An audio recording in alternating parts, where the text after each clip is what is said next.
Hello जय हिंद दोस्तों, मैं शुभम आपका स्वागत करता हूं आपके अपने इस यूट्यूब चैनल शुभम ई क्लासेस में।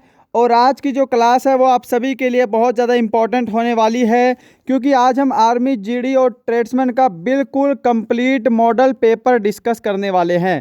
पूरे 50 प्रश्न यहाँ पे हमारे रहेंगे और आपको टारगेट दिया है मैंने 45 प्लस क्वेश्चन ठीक करने का। यहाँ पर आपके सामान्य ज्ञान, सामान्य विज्ञान, गणित और रीजनिंग पूरा की पूरा आपका कंप्लीट मॉडल पेपर है। और जिनका 1 नवंबर को एग्ज़ाम है उनके लिए और भी ज़्यादा स्पेशल होने वाला है। तो चलिए अपनी क्लास शुरू करते हैं, देखना कि आप इतने कितना स्कोर कर पाते हो। ओके, तो भाग 1 सामान्य ज्ञान शुरू करते हैं। पहला प्रश्न आपके सामने स्क्रीन पर। क्वेश्चन आपको आंसर देकर मेरे साथ आंसर मैच करते चले जाना है और ये भी याद रखना है कि आपके कितने क्वेश्चन ठीक हुए हैं। पहला प्रश्न है, सिंधु सभ्यता में वृहत स्नानागार कहाँ पाया गया। ऑप्शन सारे आपके सामने स्क्रीन पर हैं। यदि आपको समय चाहिए तो आप वीडियो को रोक सकते हैं। पहले प्रश्न का आंसर होगा ऑप्शन ए। जिन्होंने भी मोहनजोदड़ो आंसर दिया है उनका आंसर बिल्कुल सही है। राइट, चलो क्वेश्चन नंबर 2 मैच करेंगे। बाणभट्ट किस सम्राट के राज दरबारी कवि थे। बाणभट्ट किस सम्राट के राज दरबारी कवि थे।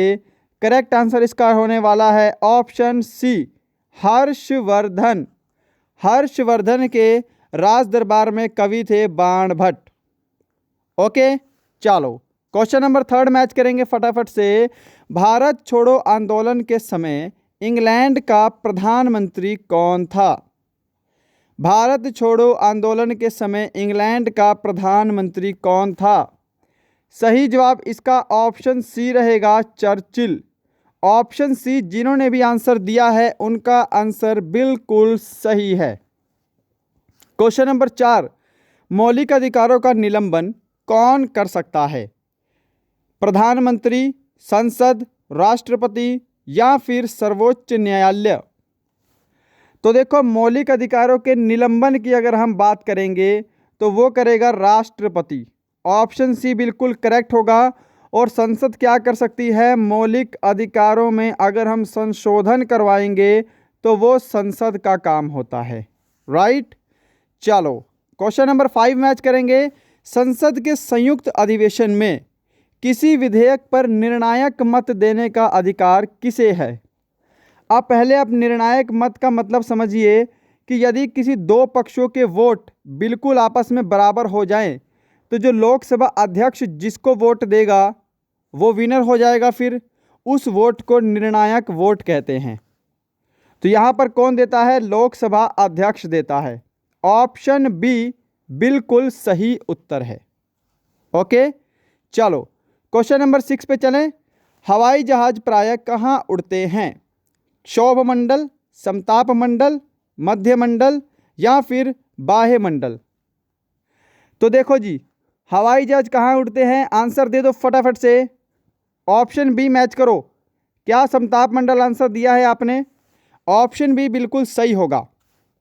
क्वेश्चन नंबर 7, विश्व का सबसे ऊंचा ज्वाला जलप्रपात कौन सा है। विश्व का सबसे ऊंचा जलप्रपात कौन सा है।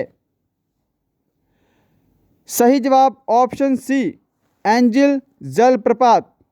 एंजिल जलप्रपात। क्वेश्चन नंबर 8, सूर्योदय का देश के नाम से कौन सा देश प्रसिद्ध है। बहुत ही जल्दी से मुझे आपका आंसर चाहिए इस प्रश्न का। सूर्योदय का देश के नाम से कौन सा देश प्रसिद्ध है। आंसर क्या करोगे, ऑप्शन बी करोगे, जापान इसका बिल्कुल सही है। चलो क्वेश्चन नंबर 9 पे चलें। ओके, क्वेश्चन नंबर 9 है, जवाहरलाल नेहरू बंदरगाह कहाँ पर स्थित है। जवाहरलाल नेहरू बंदरगाह कहाँ पर स्थित है। सही जवाब जो भी आंसर ऑप्शन सी दे रहे हैं, मुंबई, उसका आंसर बिल्कुल करेक्ट है। क्वेश्चन नंबर 10 है, पतंजलि का संबंध किससे है। पतंजलि का संबंध किससे है। बहुत आसान प्रश्न है भाई, और बहुत बार आपके एग्जाम में भी आया है। सही जवाब ऑप्शन ए होगा, योग दर्शन। क्वेश्चन नंबर 11 पर चलते हैं। 11 है, बैसाखी किस राज्य में मनाया जाने वाला प्रमुख त्योहार है? बहुत ही आसान और संभावित प्रश्न। देखो बैसाखी क्या है? यह सिखों के द्वारा मनाए जाने वाला त्यौहार है और ये पंजाब में मनाया जाता है। मुख्यतः पंजाब और हरियाणा राज्य में बैसाखी त्यौहार मनाया जाता है। ऑप्शन ए बिल्कुल सही आंसर है। बढ़ते हैं नेक्स्ट पे, क्वेश्चन नंबर 12 मैच करेंगे। बद्रीनाथ धाम कहाँ अवस्थित है? बद्रीनाथ धाम, सही जवाब मैच करो सभी। उम्मीद है आपने अपना आंसर दे दिया होगा। ऑप्शन बी जिन्होंने दिया होगा उनका आंसर बिल्कुल सही होगा, उत्तराखंड, राइट। चलो क्वेश्चन नंबर 13 है, राष्ट्रीय खेल दिवस किस दिन मनाया जाता है? सही जवाब होगा इसका ऑप्शन डी 29 अगस्त। नेक्स्ट है यहाँ पे क्वेश्चन नंबर 14, नेहरू ट्रॉफी किस खेल से संबंधित है? ट्रॉफी का नाम है नेहरू ट्रॉफी। इसका करेक्ट आंसर होगा बिल्कुल option B football. Nehru trophy का संबंध फुटबॉल से है। क्वेश्चन नंबर 15 है और भाग 1 का लास्ट प्रश्न है आपका कि पोलो के प्रत्येक पक्ष में खिलाड़ियों की संख्या कितनी है? जल्दी से कमेंट बॉक्स में आंसर देते रहना सभी क्वेश्चन का और सभी की सभी क्वेश्चंस को मैच करते रहना। राइट आंसर होगा इसका ऑप्शन ए 4। पोलो खेल में एक पक्ष में 4 खिलाड़ी होते हैं। अच्छा, एक खेल और है आपका वाटर पोलो, ठीक है, वाटर पोलो, इसके अंदर 7 प्लेयर होते हैं। ओके, चलो यहाँ पर आपका भाग 1 कंप्लीट होता है। अब भाग 2 शुरू करने जा रहे हैं हम, सामान्य विज्ञान। क्वेश्चन नंबर 16, निम्न में से कौन सा प्रोटीन दूध में पाया जाता है? ग्लूटामिल, केसीन, मायोसिन या फिर हीमोग्लोबिन? तो क्या आंसर देंगे यदि आपके एग्जाम में यह प्रश्न आएगा? ऑप्शन सभी सुनो, ऑप्शन बी जो भी आंसर दे रहे हैं केसीन उनका राइट आंसर है। क्वेश्चन नंबर 17 का आंसर दे दो, सेरेब्रम किससे संबंधित है? यकृत, हृदय, मस्तिष्क या फिर वृक्क? सेरेब्रम का संबंध जो है वह मस्तिष्क से है। ऑप्शन बी इसका बिल्कुल सही आंसर होगा। ओके, चलो क्वेश्चन नंबर 18 है, प्लाज्मा में जल का प्रतिशत कितना होता है? प्लाज्मा में जल का प्रतिशत कितना होता है? आंसर दोगे भी फटाफट से। ऑप्शन इसका डी बिल्कुल करेक्ट होगा, 90% प्लाज्मा में जल होता है। ओके, तो जिन्होंने भी ऑप्शन डी दिया है उनका आंसर बिल्कुल सही है। और अभी तक आपने यह वीडियो को लाइक नहीं किया है तो बहुत जो है आपको फटाफट से वीडियो को लाइक कर देना है। बहुत ही इंपॉर्टेंट वीडियो आपके लिए बनाया है और बहुत ही एक्सपेक्टेड क्वेश्चन यहाँ पर ऐड किए हैं। ओके, तो फटाफट से सबसे पहले वीडियो को लाइक कीजिएगा। यदि आप चैनल पर नए हैं तो सब्सक्राइब करके साथ में बेल आइकन जरूर दबाएं। क्वेश्चन नंबर 19 है, आनुवांशिकता के नियम के जन्मदाता कौन है? हाँ जी, आनुवांशिकता के नियम के जन्मदाता कौन है? सही जवाब ऑप्शन बी होगा, मेंडल, राइट। चलो क्वेश्चन नंबर 20 है, पादप रोगों का सबसे उत्तरदायी कारक कौन सा है? पादप रोगों का सबसे उत्तरदायी कारक, ऑप्शन आपके सामने हैं। यदि समय चाहिए तो रोक लीजिएगा वीडियो और मैं आंसर बताने जा रहा हूं। ऑप्शन ए मैच करेंगे सभी की सभी अपना आंसर। क्या सभी ने ऑप्शन ए आंसर दिया है? फफूंदी बिल्कुल करेक्ट आंसर होगा। क्वेश्चन नंबर 21, शुद्ध जल होता है अम्लीय, क्षारीय, उदासीन या इनमें से कोई नहीं? तो शुद्ध जल क्या होता है? यह उदासीन होता है क्योंकि इसका पीएच मान 7 होता है। ओके, चलो क्वेश्चन नंबर 22 देखेंगे, जर्मन सिल्वर में निम्नलिखित में से कौन सा तत्व नहीं होता है? तो देखो जर्मन सिल्वर इसका नाम है भले ही, बट इसके अंदर सिल्वर नहीं होता है। ऑप्शन सी बिल्कुल सही आंसर होगा। क्वेश्चन नंबर 23, मिनी माता रोग किस कारण से होता है? बिल्कुल करेक्ट आंसर चाहिए इसका, मिनी माता रोग का कारण।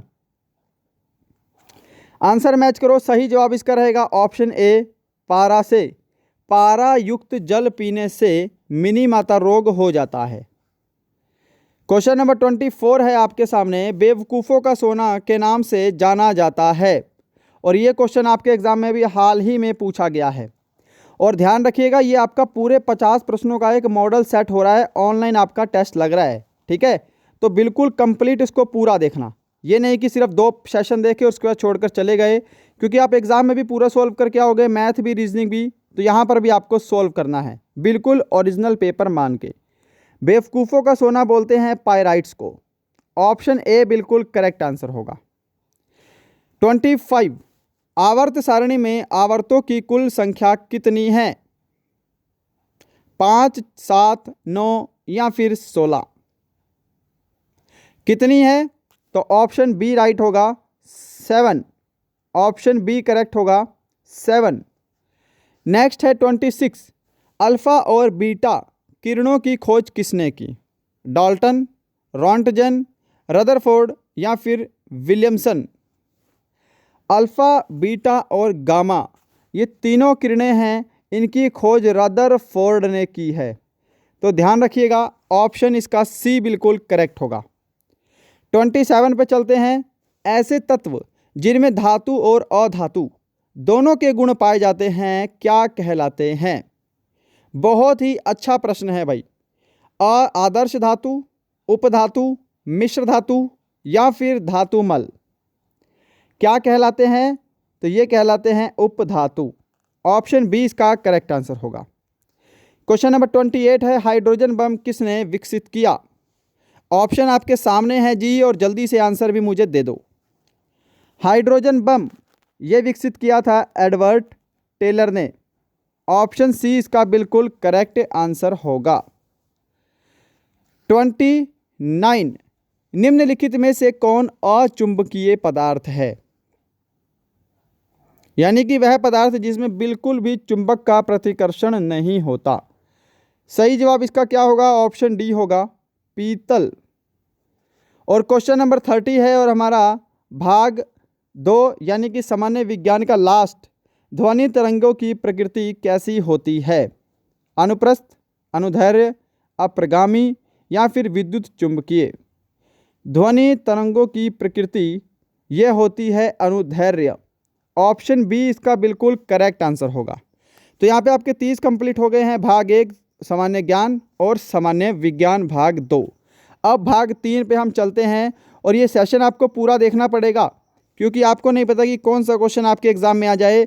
यहाँ से क्या करते हैं भाई, कम से कम 40% स्टूडेंट वापस चले जाते हैं, बस 2 सेक्शन देखते हैं, और आप एग्ज़ाम में मैथ भी सॉल्व करोगे। तो यहाँ पर भी तो सॉल्व करो, अपना लेवल बिल्कुल चेक करो कि आपका लेवल कितना है। ओके, बाकी आप खुद समझदार हैं, आपको क्या करना है वो आप बेहतर जानते हैं। क्वेश्चन नंबर 31 का आंसर देंगे सभी कि 3100 में से कौन सी छोटी संख्या घटाई जाए कि वह 17 से पूर्णतः विभाजित हो जाए? तो उम्मीद करूंगा आप कॉपी पेन पहले लेकर बैठे होंगे और आप सोल्व करेंगे, ठीक है, क्योंकि मुझे सोल्व करने में समय लगेगा, मुझे आपको समझाना भी है, जो लोग नए स्टूडेंट हैं जिनको ये नहीं आता, ठीक है। तो जिनको आता है वो मेरे से पहले सोल्व कर लेंगे और आंसर अपना लिखते जाएंगे कमेंट बॉक्स में। मैं आपको बताऊंगा कि आपका आंसर सही है या नहीं है, मेरे साथ आंसर मैच कीजिएगा। तो देखो, बोल रहा है कि 3100 को 17 से पूरी तरह भाग करना है, तो कौन सी संख्या हमको घटानी है? तो अगर मैं 17 से भाग करूंगा, 17 एकम 17, ओके, तो यहाँ पे आ जाए 11 में 7 गए 4, यहाँ पे आ गया 2, यहाँ पे आ गया आपका 1, 140 हो गया। अब मैं क्या करूँगा, 17 को मैंने 8 से किया, तो 8 7 56 हासिल 5, यहाँ पे आपका आएगा 136, ठीक है।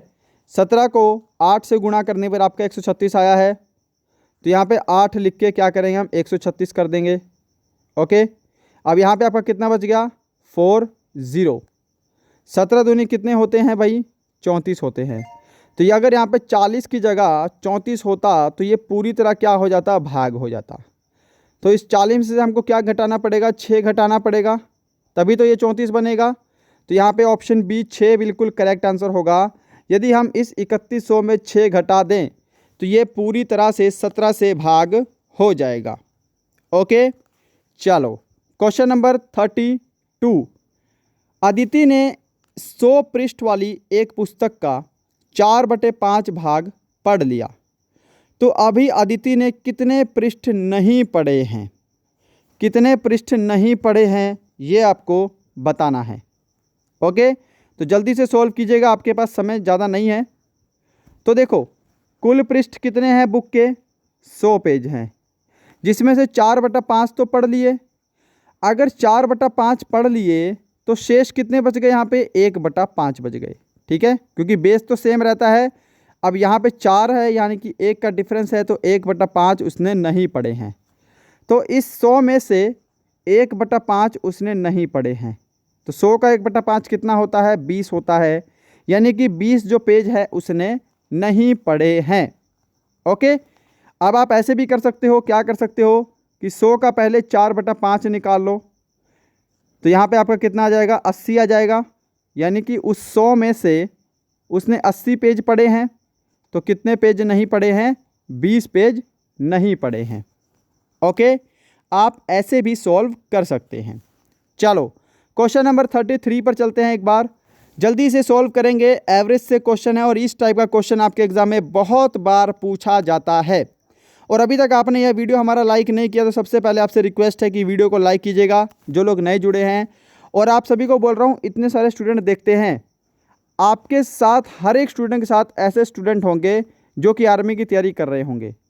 सिर्फ आपसे एक शेयर मांग रहा हूँ कि आप वीडियो को बस एक स्टूडेंट को शेयर करेंगे, ज़्यादा को नहीं। ठीक है, ज़्यादा को करेंगे तो आपकी वो मर्जी है, बट एक स्टूडेंट जो कि आपका बेस्ट फ्रेंड है उसको हमारी इस वीडियो को शेयर कीजिएगा, यदि आपको यह वीडियो पसंद आ रहा है तो। ठीक है, बस एक शेयर और एक लाइक, इतना तो बनता है बॉस। चलो इसका आंसर देंगे। देखो 5 संख्याओं का औसत 65 है, कि यदि मैं 65 को 5 से गुणा कर दूं तो हमारा क्या आ जाएगा? पांचों संख्याओं का योग आ जाएगा। तो गुणा करने के बाद 5 पंजे 25, 5 6 के 30, यहाँ पे आपका 325 आ गया। ओके, अब बोल रहा है कि इनमें से प्रथम 2 का औसत 81 है, यानी कि जो पहली 2 संख्याएं हैं उनका औसत क्या है? 81 है। यदि मैं 81 को 2 से भाग कर दूं तो यहाँ पे आपका कितना बनेगा भाई? 81 को 2 से भाग करने के बाद आपका बनेगा 162। ओके, बोल रहा है अंतिम 2 का औसत 38 है, तो अगर मैं 38 को भी 2 से गुणा कर दूं तो हमारे पास कितना बनेगा? 8 दूनी 16, 76 बनेगा। तो देखो यहाँ पर 2 और 2 कितनी संख्याएं हो गई? 4। पहली 2 और अंतिम 2, जो बीच वाली तीसरी संख्या है वो हम कैसे निकालेंगे? क्योंकि हमको तीसरी संख्या बोला है, इन दोनों को हम जोड़ देंगे। यहाँ पे आपका कितना बन गया? 238 बन गया। और 238 जो है वो 325 में से हम घटा देंगे तो हमारी तीसरी संख्या आ जाएगी। वेरी सिंपल, तो सॉल्व कर लेंगे फटाफट से कि 325 में से हमको 238 घटाना है। घटा दो, 15 में से 8 गए 7, ओके, 11 में से 3 गए 8, 87। ऑप्शन बी इसका बिल्कुल करेक्ट आंसर होगा। मैं उम्मीद करूंगा आपने मेरे से पहले इस क्वेश्चन को सॉल्व किया होगा, क्योंकि मैं बहुत ही स्लोली आपको अंडरस्टैंड भी करवा रहा हूं। ओके, चलो क्वेश्चन नंबर 34 मैच करो फटाफट, कि 2 संख्याओं का अंतर 3 तथा उनके वर्गों का अंतर 39 है, इनमें से बड़ी संख्या कौन सी है? 2 संख्याओं का अंतर 3, मैंने वो संख्या मान ली a माइनस बी। ठीक है, इनका अंतर कितना है? 3 है, डिफरेंस 3 है। और इनके वर्गों का अंतर यानी कि a square minus B square, ये आपको दे रखा है 39। आपको बतानी है सबसे बड़ी संख्या कौन सी है। तो देखो सबसे बेस्ट तरीका आपका जल्दी निकलेगा, आप क्या करो, ऑप्शन को पकड़ लो, ऑप्शन यहाँ पर सेटिस्फाई करवा लो और आपका आंसर आ जाएगा। ऑप्शन ए अगर मैं चूज़ करूँ पहले, ठीक है, तो अगर सबसे बड़ी संख्या मैंने 8 मानी है ऑप्शन के अकॉर्डिंग, तो सबसे छोटी संख्या क्या हो जाएगी? 5 हो जाएगी, क्योंकि इनमें 3 का अंतर है ना। इनका डिफरेंस कितना आ रहा है? 8 में से 5 गए 3, तो पहला केस हो गया सेटिस्फाई। अब इनके वर्गों का अंतर भी 39 आना चाहिए। 8 का स्क्वायर 64, 5 का स्क्वायर 25, घटाओ 14 में से 5 गए 9, ओके, और यहाँ पे 39, तो यहाँ पर ये भी सेटिस्फाई हो रहा है, यानी कि ऑप्शन ए जो है वो आपका बिल्कुल करेक्ट आंसर होगा। ठीक है, सबसे बड़ी संख्या क्या होगी? वो 8 ही होगी। समझ में आया ना सभी को मैंने क्या किया। चलो क्वेश्चन नंबर 35 पर चलते हैं फटाफट से। अमन और रमन की वर्तमान आयु का अनुपात 5:6 है। 6 वर्ष बाद यह अनुपात 6:7 हो जाएगा। तो 5 वर्ष पूर्व रमन की आयु कितनी थी? जल्दी से आंसर देंगे फटाफट से, आपको ज़्यादा समय नहीं दे रहा हूँ मैं, तब तक आप सोल्व करो। मैं थोड़ा सा आपको बता दूं कि आपके लिए मैंने आर्मी जीडी और ट्रेड्समैन के 14 मॉडल पेपर बनाए हैं, जिनका सभी का मैंने मैथ का आपको वीडियो में सॉल्यूशन भी दिया है। ठीक है, इनको लेने के लिए आप मेरे नंबर 7560064101 पर कॉल कर सकते हैं। आपको ये मात्र 30 रुपीज़ में 14 मॉडल पेपर मिलेंगे, साथ में इनका वीडियो सॉल्यूशन भी मिलेगा। ठीक है, तो ये मेरा नंबर है, इस पर आप कॉल करके सारी डिटेल ले सकते हैं कि आपको कहाँ पर पेमेंट करना है। बढ़ते हैं इस क्वेश्चन पे। तो देखो यहाँ पर लिख लिया मैंने ए से अमन और यहाँ पर मैंने लिख लिया आर से रमन। इनकी आयु का अनुपात कितना दे रखा है भाई? 5:6 दे रखा है। 6 वर्ष बाद यानी कि 6 वर्ष बाद उनकी आयु का अनुपात दे रखा है 6:7। तो सबसे पहले हमको क्या करना होता है कि हमको देखना होता है रेशो में क्या डिफरेंस समान है। यदि रेशो में डिफरेंस सेम है तब तो आसान है, अगर रेशो में डिफरेंस सेम नहीं है तब आपको पहले डिफरेंस सेम करना होता है। तो देखो दोनों में क्या है, 1-1 का डिफरेंस है, यानी कि डिफरेंस समान है। तो हम बोल सकते हैं कि यहाँ पे अंतर 1 का है रेशो में, और वर्षों में अंतर कितने का है भाई? 6 का है। तो 1 रेशो की वैल्यू 6 के बराबर हो गई। हमको बोला है रमन की 5 वर्ष पहले की आयु। तो देखो अगर मैं इस 6 को, 1 रेशो की वैल्यू 6 है और रमन की जो वर्तमान आयु कितनी है वो 6 अनुपात में है, तो अगर मैं इस 6 को इस 6 से गुणा कर दूं तो 36 वर्ष जो है वो रमन की आयु आ जाएगी। ठीक है, बट ये जो आयु है ये आपकी वर्तमान आयु है। 5 वर्ष पहले हमको बताना है, तो इस 36 में से हम 5 माइनस कर देंगे और 31 वर्ष जो है वो रमन की 5 वर्ष पहले की आयु होगी। ऑप्शन डी बिल्कुल सही आंसर होगा। क्या सभी को ये समझ में आया है क्वेश्चन? मैं उम्मीद करूंगा सभी को समझ में आया होगा। चलो क्वेश्चन नंबर 36 देखते हैं। 48 का कितने प्रतिशत 6 होगा? जल्दी से कॉपी पेन लो और सोल्व करना शुरू कर दो। तो बढ़ते हैं सॉल्यूशन पे। देखो 48 का कितना प्रतिशत, जिसको मैंने x लिख लिया, x/100, क्या होगा? ये 6 होगा। बस अब ये 100 यहाँ ना रहकर यहाँ जाके 6 में गुणा हो जाएगा। तो मैं क्या करता हूँ, इस 100 को यहाँ से काट के सीधा यहाँ पे 600 लिख लेता हूँ। तो देखो x बराबर कितना हो जाएगा आपका? 600 बटे में 48 हो जाएगा, है ना। अब यहाँ से कैंसिल करेंगे, 12 चौके 48, 12 पंजे 60, 50। अब 4 को मैं 50 से भाग करूँगा तो कितना आएगा भाई? 4 एकम 4, 1 0, 4 दूनी 8 और 4 पंजे 20। तो ये कितना होगा? 12.5% होगा। ऑप्शन बी बिल्कुल करेक्ट होगा, और मैं उम्मीद करूंगा सभी को आसानी से क्वेश्चन समझ में आया होगा। बहुत ही आसान प्रश्न था। क्वेश्चन नंबर 37 मैच करो भाई। एक छात्र को परीक्षा में उत्तीर्ण होने के लिए 40% अंक लेने थे। उसने 178 अंक प्राप्त किए तथा 22 अंकों से अनुत्तीर्ण हो गया। कुल पूर्णांक कितने थे? कुल पूर्णांक यानी कि 100% अंक आपको बताने हैं। ओके, तो देखो एक स्टूडेंट के क्या आए हैं? 40% नंबर चाहिए पास होने के लिए। ठीक है, बट उसके क्या आए? 178 नंबर आए और वो 22 अंकों से फेल हो गया। यदि उसके 22 अंक और आ जाते तब तो वो बच्चा पूरा पास हो जाता। तो देखो ये भी पासिंग प्रतिशत है और ये क्या है? पासिंग मार्क्स हो गए। ये दोनों एक दूसरे के बराबर हो जाएंगे। समझ गए? तो देखो यहाँ पे 40% की वैल्यू किसके बराबर होगी? 200 के बराबर हो जाएगी। तो कैंसिल करेंगे तो यहाँ पे क्या हो जाएगी? 1% की वैल्यू किसके बराबर हो जाएगी? 5 के बराबर हो जाएगी। हमको कुल पूर्णांक निकालना है, यानी कि 100% की वैल्यू निकालनी है। यदि 1% 5 है तो 100% क्या होगा? 100 से गुणा कर दो और 500 आपका करेक्ट आंसर होगा। समझ में आया ना सभी को? चलो क्वेश्चन नंबर 38 करेंगे जी फटाफट से सोल्व। कि एक दुकानदार अपने सामान पर क्रय मूल्य से 20% अधिक मूल्य अंकित करता है तथा अंकित मूल्य पर 10% की छूट देता है, उसका लाभ प्रतिशत ज्ञात करो। तो देखो यहाँ पर मैं लिख लिया सीपी यानी कि क्रय मूल्य, एमपी यानी कि अंकित मूल्य। यदि क्रय मूल्य 100 है तो अंकित मूल्य 120 होगा, क्योंकि अंकित मूल्य 20% अधिक अंकित किया है। समझ गए? अंकित मूल्य पर 10% की छूट दे रहा है। 120 का 10% कितना होता है? 12 होता है। छूट दी है तो हम घटा देंगे, कितना बच गया? 108 बच गया। आपसे बोला है लाभ प्रतिशत ज्ञात करो, तो क्रय मूल्य 100 रुपये है और उसको 108 में बेच रहा है, तो 8% का लाभ हो रहा है। सीधा सीधा आपको दिखाई दे रहा है। ऑप्शन बी जिन्होंने आंसर दिया है उनका आंसर बिल्कुल सही है जी।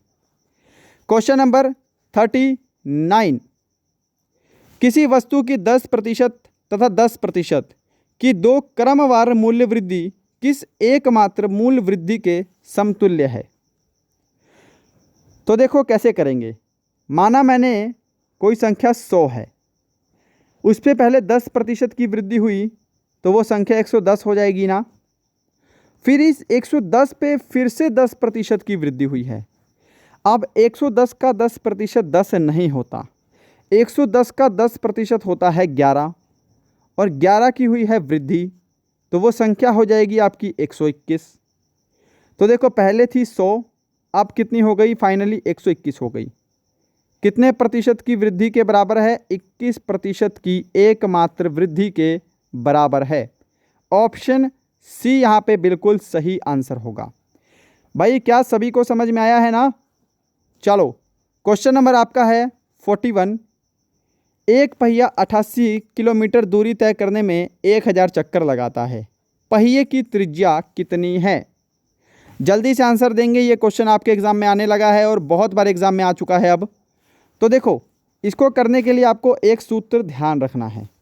वो क्या होता है कि चक्रों की संख्या निकालने का सूत्र होता है दूरी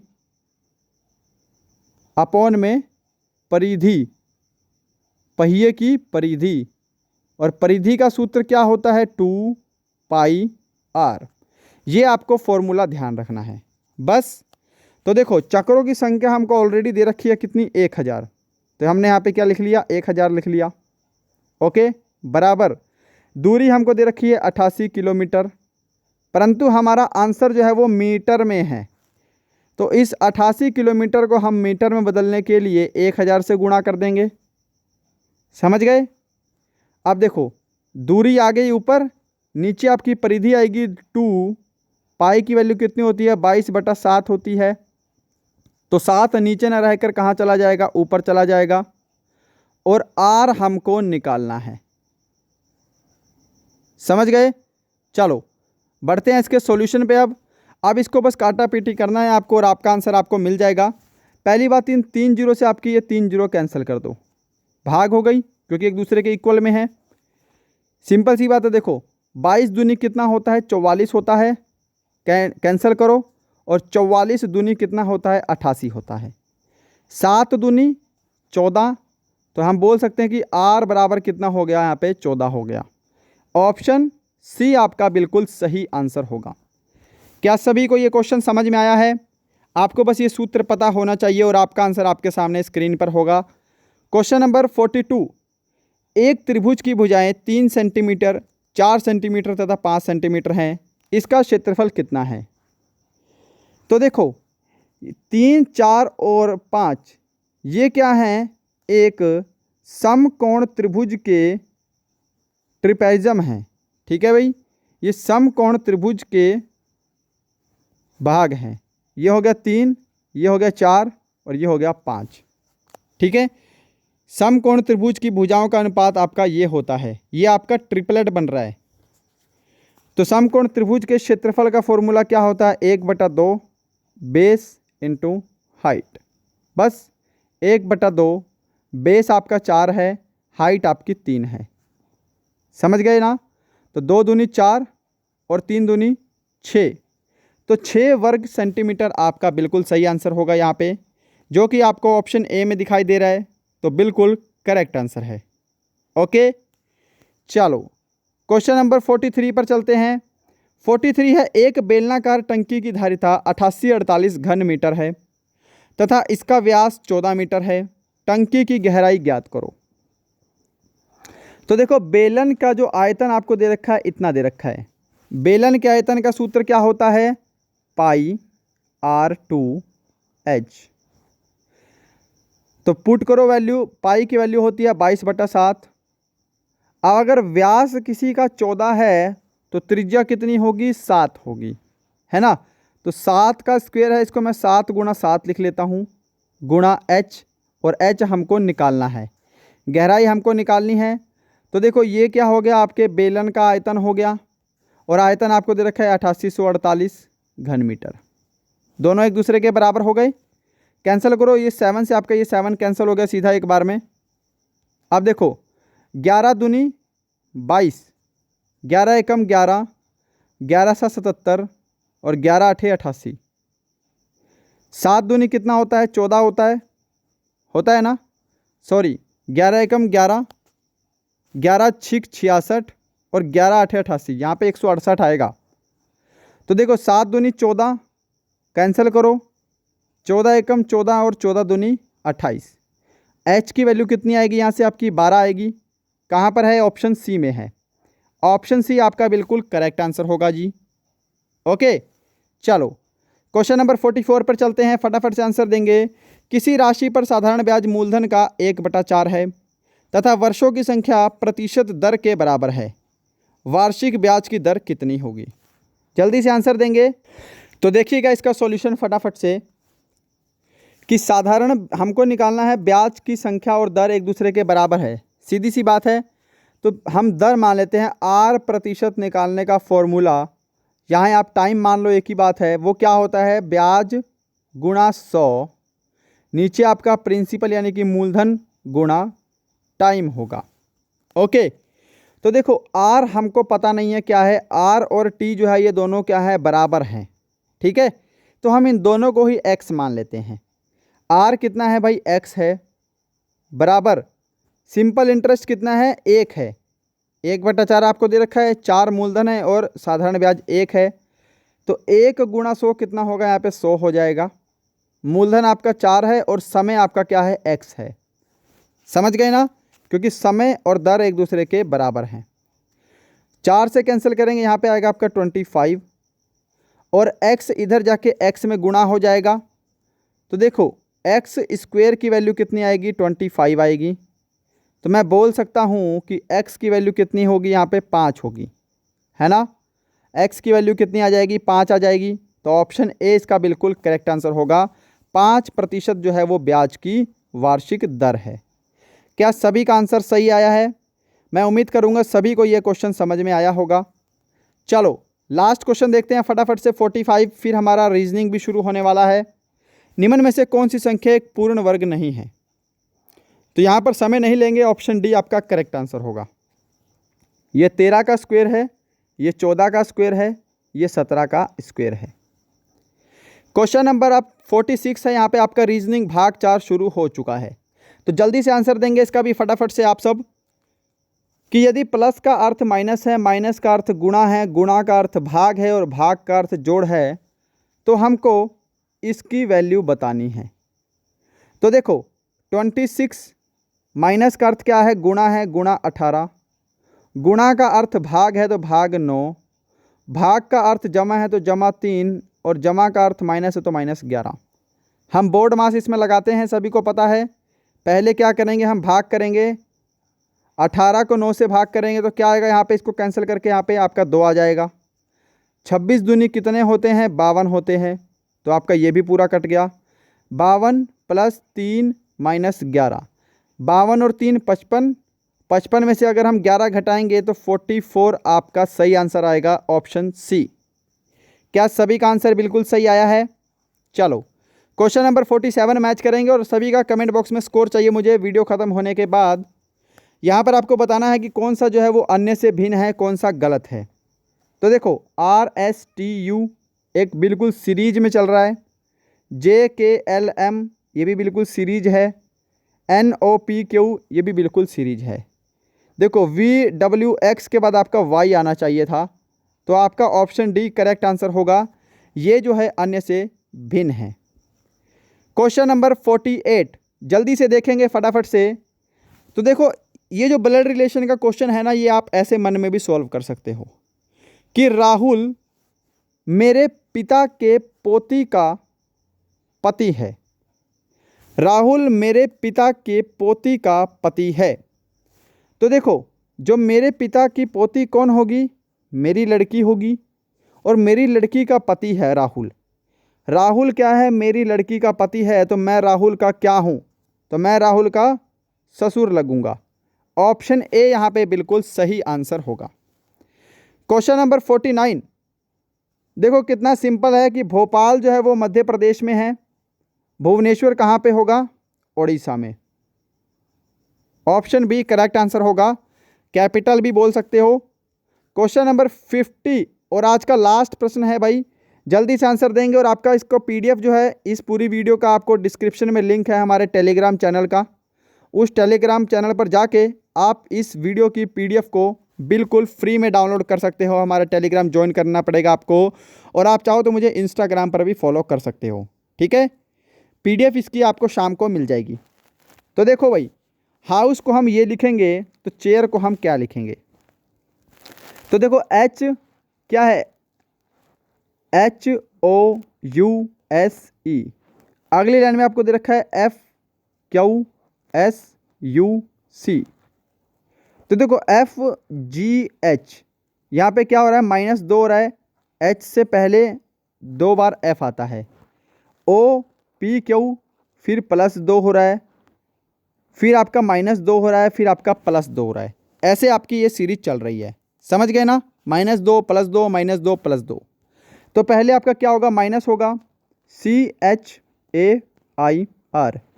तो यहाँ पे -2 करूँगा तो यहाँ पे आपका A आ जाएगा।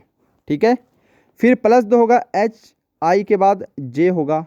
तो भाई ऑप्शन डी ही आपको ऐसा दिखाई दे रहा है, आगे आपको सॉल्व करना ही नहीं है। ऑप्शन डी आपका बिल्कुल करेक्ट आंसर होगा। तो गाइस ये था आपके पूरे 50 प्रश्नों का मॉडल पेपर। आपकी डिमांड भी आ रही थी कि मॉडल पेपर करवाया जाए एक और, तो आपके सामने मॉडल पेपर एक और हाजिर है। बताना आपको सेशन कैसा लगा, लाइक शेयर कर दें, काम मैं आपके ऊपर छोड़ता हूँ, आपको शेयर करना है हमारा वीडियो, और वीडियो हो सके तो लाइक भी कर सकते हैं। ठीक है, नए हैं तो सब्सक्राइब जरूर कीजिएगा हमारे चैनल को, और बहुत सारी वीडियो अवेलेबल है आपके आर्मी एग्ज़ाम के लिए, उन सभी वीडियोज़ को आप देख सकते हैं। मिलते हैं नेक्स्ट वीडियो में किसी और अच्छे टॉपिक के साथ, तब तक के लिए जय हिंद जय भारत।